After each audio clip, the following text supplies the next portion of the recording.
There was an old cemetery on the edge of a small town in Texas called Elmstown. People knew it as the Whispering Graves. Locals said that at night, screams and groans could be heard from there, as if people buried underground were gasping for breath. Often, locals would make the sign of the cross when they passed by the cemetery, even in broad daylight, and quickly move on. But there was one person who didn't believe in these stories. Ella Harper. Ella was 22 years old. She was studying journalism at university, and her special interest was in paranormal research. She thought that there was no truth behind all these stories, but only the effect of people's mental fears. One day, a professor at the university gave her a project: research local myths and haunted places and write a report. Ella wanted this opportunity. She immediately decided to do research at the Whispering Graves Cemetery. At night, when the town was asleep, Ella prepared her backpack. She put a flashlight, notebook, voice recorder, and a camera in it. She took her car and drove to the cemetery gate. The gate was rusty and half broken. As soon as she got out of the car, a gust of cold air shook her. She wrapped her jacket tighter and said to herself, "Ella, don't be afraid. These are all just stories." As she pushed the gate, it creaked open, and a mysterious silence surrounded her inside. As soon as she stepped on the dirt of the cemetery, she felt a strange weight, as if the earth was breathing heavily. The branches of the old trees swayed in the wind, as if someone had deliberately shaken them. Ella took out her notebook and began to write.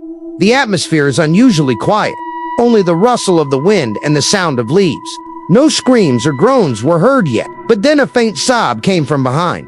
Ella immediately turned around. There was nothing there, only a broken gravestone, half sunk in the dirt. "These are the old graves that people tell stories about," she consoled herself. But as she took a few steps forward, the sounds began to increase.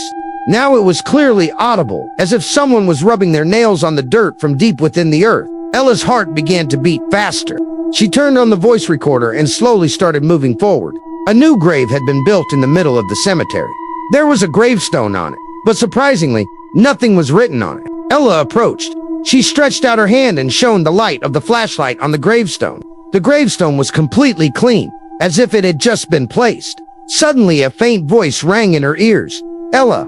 The flashlight fell from Ella's hand. She looked around in fear. There was no one.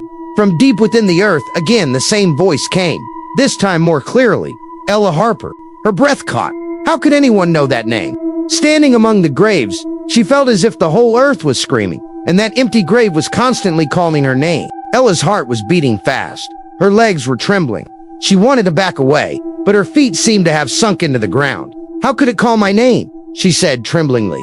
Suddenly, a gust of cold wind came, and the branches of the trees clashed loudly. It felt as if someone had roared angrily across the entire cemetery. Ella quickly picked up the flashlight, turned on the camera, and sat down near the grave. She opened the notebook and began to write. "There is no name on the book, but the voice is calling my name over and over again. It seems to be an illusion, but why is this illusion so clear?" But as soon as she stopped writing, a scream was heard from deep within the earth, so terrifying that it began to ring in her ears. Ella took a few steps back in fear, but suddenly cracks began to appear on the gray part of the grave. The soil started to shake on its own, as if someone was pushing it down to get out. She turned around and was about to run when suddenly a notification sounded on her mobile. She took out her mobile in fear. There was a new message on the screen from her own number. The message only said, "Ella, your time is running out." Her hands started shaking. "How is this possible? How can this message come from my own number?" Ella said in a trembling voice. "Who is it? Come forward." But only another scream was heard in response, this time closer. It occurred to Ella that perhaps this was not an old story, but a cursed grave, which was deliberately kept empty so that it could draw its next victim. Scared but curious, she moved closer to the grave. As soon as she stretched out her hand, the soil suddenly started to shake and a bone-like finger came out, pointing straight at Ella. Ella screamed. She fell on top of another grave as she retreated. A chill ran down her body. Gathering all her courage, she picked up the voice recorder and said loudly, "This is Ella Harper. I want to know what's here. Why are you calling my name?" There was silence for a few moments.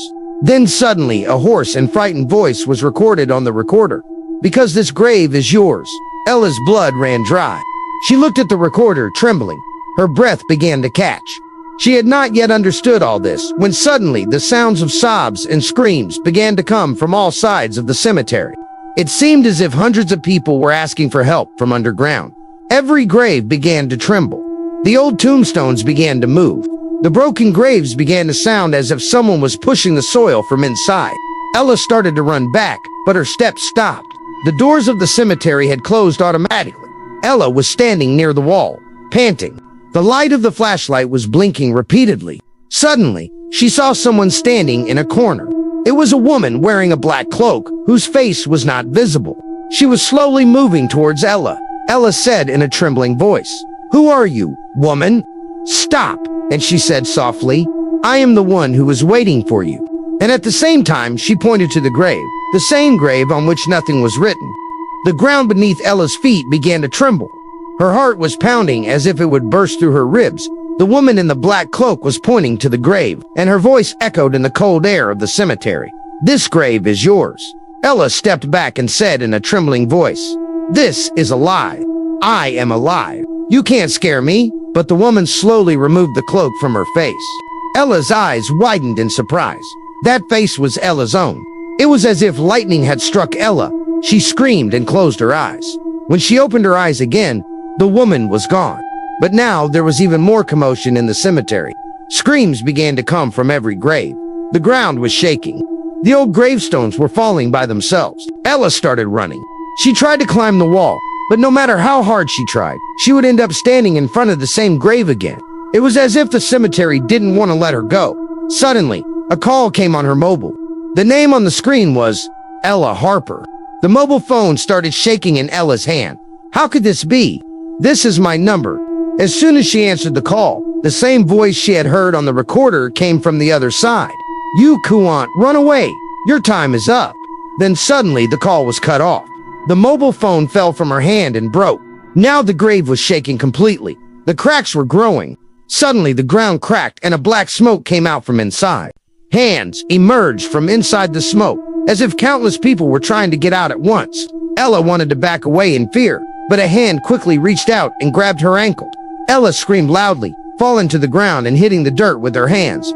"Leave me alone, please." But the same grave began to pull her towards itself, pulling her feet. In a last-ditch effort, Ella picked up her camera lying next to the grave and turned on the flash in the darkness. For a moment, in the flashlight, she saw that there were dozens of black faces inside the grave, each staring at her, hatred and hunger in their eyes.